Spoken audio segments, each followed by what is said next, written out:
That's pretty nice. I like that. So Yeah, I now, did. Yeah. okay, so one, but okay, so now I've read that you are, very much into philanthropy and you have a few things going on with media even. Right. Okay, Yeah. so tell us some of the things that you've been doing with that.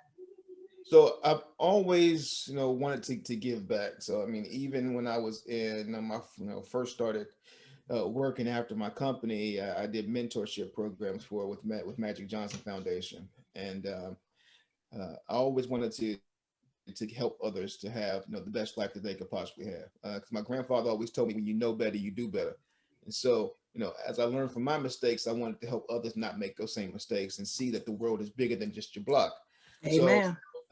that's kind of been my motivation in life, and as a coach, as a mentor. With my Universal Media Group, my company, we just create content that's positive content that gives you a different perspective Mm-hmm. on life. Shows just not just the positive stories of some of these celebrities or people in public exposure, public office, but everything that they did, the struggles and where they came from. Because I think the more we inspire people and show them that here, somebody from coming from Palmer Park was able to get to a certain level, it takes off the barriers for anybody else in any other neighborhood that's like that. Say, you know what, Mm-hmm. maybe I just need a little help, a little education, a little push, and then I can get there if I work hard enough. So that's kind of been my goal. And with my Know Better Do Better Foundation, that's what I do. I want to show people that it's just bigger than your block. So diversity, fairness, and equality in every single facet of life. That's kind of our mission, and that's what I do for my podcast and my show that I'm doing. So Mm-hmm. just get the word out, and the more we educate, the better we'll be. Okay. Do you ever go back like into the community and talk with the kids or talk with people in all different kinds of communities? Because now you're on the West Coast. Do you get the opportunity to give back in that type of way?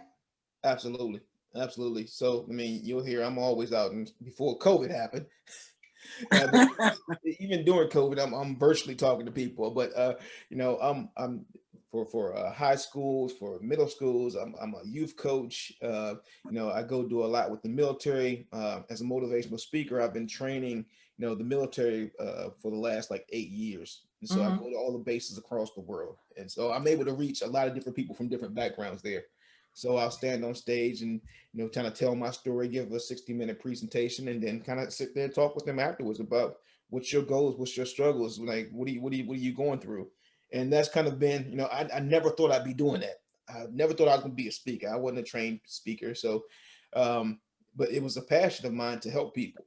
And so Mm-hmm. hearing somebody say what you said to me today kept me from taking my life is so Mm. impactful. And when I heard that from this one young man, I said, you know what, the work I'm doing, this is going to make sense, and all I need to do is help one person. And Mm-hmm. That's right. You touch one person, you didn't touch. yeah, Yeah.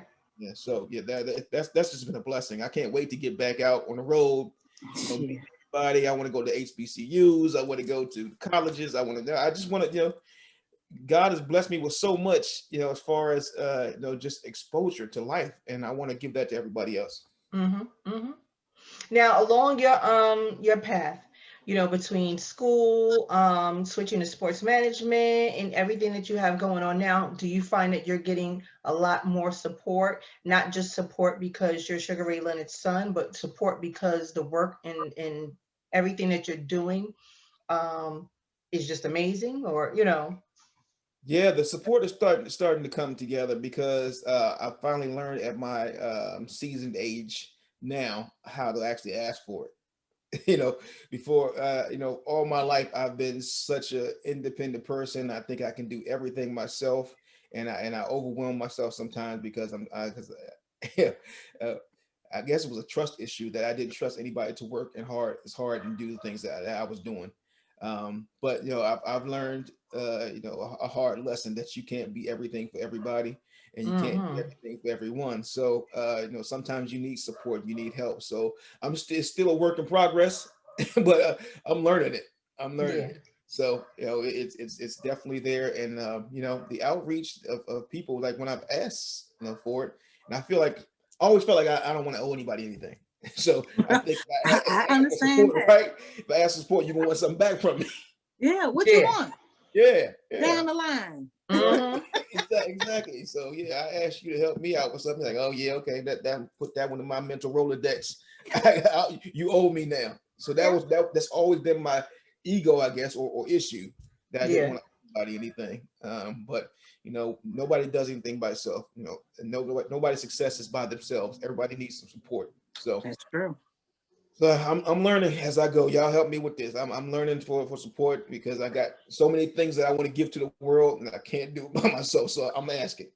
Yeah, I You know that's speaking right. to you speaking to the choir now, because all three of us are alike in that way.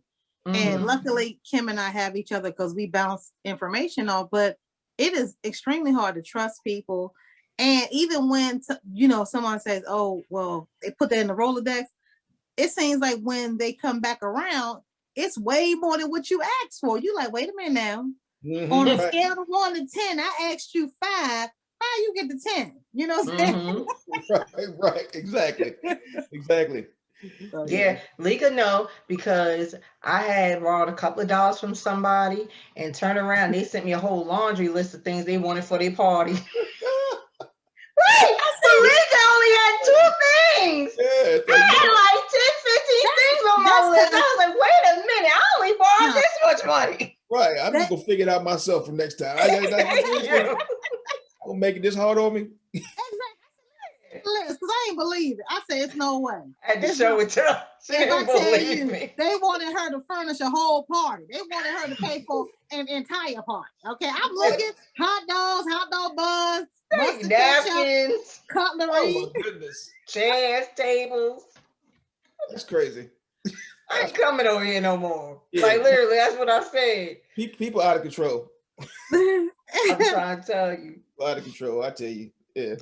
So now, okay, so is there any particular person that you would love to work with and collaborate on doing a project or funding a charity of your dreams or anything like that? Is there anyone that you haven't touched yet that you can't wait to work with?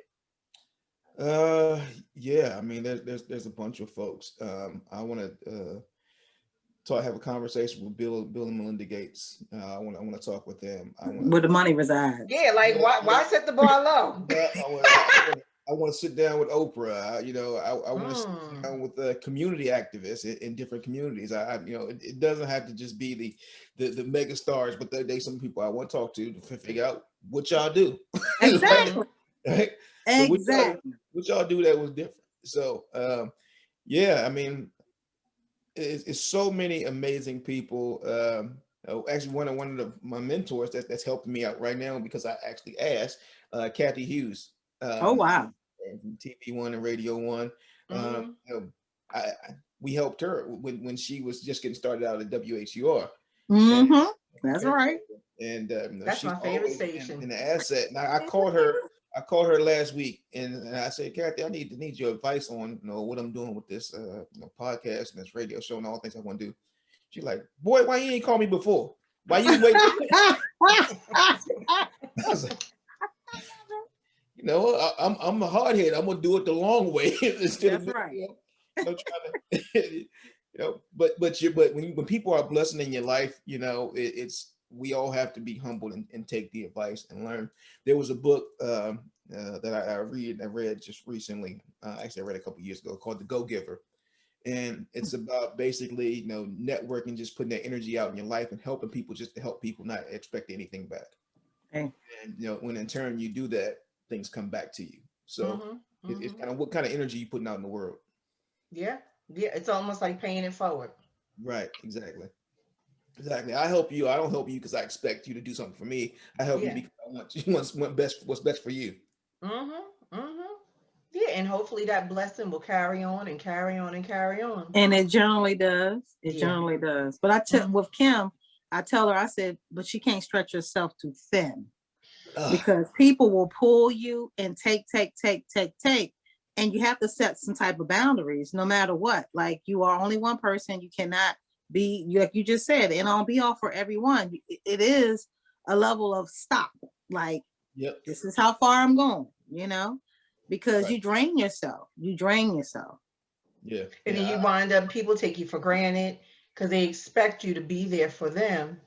Not saying that, they have to give at some point in time, but you can't always expect me to dedicate my whole life and time to just you. I have a family, I have a job, I have a couple of things going on in my life actually. I So like myself, yeah, Right. I need my me time too. I need what? yeah, I You gotta don't reset. understand that self-preservation is real. I need Mm-hmm. my time for me. Right. Mm-hmm. Right. And I got 4 kids and a wife too, so it's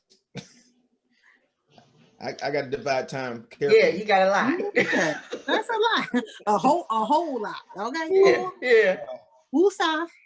All yeah. mine's grown. All mine's grown. But it's still a lot when I got 3 and they're grown, but they still Oh, they still your babies. They ain't never gone. and they Always still gonna- and they still in your pockets. You like Oh, Yeah, yeah. Now, how does that work? How are you holding up as far as managing life and business and all types of things like that? Like, how is it working out? I mean, right. because you went from sports management where you were on the road 42 weeks out of the year, that only gave them 10 weeks. So okay. I would have been looking at you crazy. exactly, like who is Like this? now. Yeah, and that became the big thing. I had to learn how to say no and and figure out how to get real freedom in life. Mm-hmm. Is being able to say no and being able to decide when you want to do some things and when you don't want to do some things. And there are some non-negotiables in my life. So I'm gonna be there at my kids' events whenever I can. So my daughter plays volleyball, travel volleyball. My youngest son plays football and basketball. I'm at his games. My oldest son plays football and runs track and field, and he's going to college this year to play ball. And my oldest daughter is 26. She lives in New York, and she's a marketing executive for Walgreens now. So I know that's right. I That's gotta right. make sure I spend time with all of them. Make sure I have my time, my wife and I, that we That's right. still enjoy ourselves. We still go to concerts, we travel. We'll have date night, and those things are things you can never get back. So the work that I do, it takes a second, a backseat to that first and foremost. I got to Mm. bring the money in. I got to work. Got to do what I'm supposed to do. But yeah, I mean the importance of it to me is sometimes second tier to what I really want to leave, because how my family is and how what I control in my life is what I leave behind. So you only can control what you can control. And so I'm Man, learning how not to give all of me to everybody. hear that, Kim? You hear that? Mhm. I'm trying. I'm learning the hard way, but I'm learning. When you got a good heart, it's tough. It's tough to do it. It's tough to do Yeah. it because you want to help everybody if you can, but at some point, if you take from yourself too much, then you can't give it to anybody else. So you Mm-hmm. gotta take care of you first and foremost, and then you give as you can to everybody else.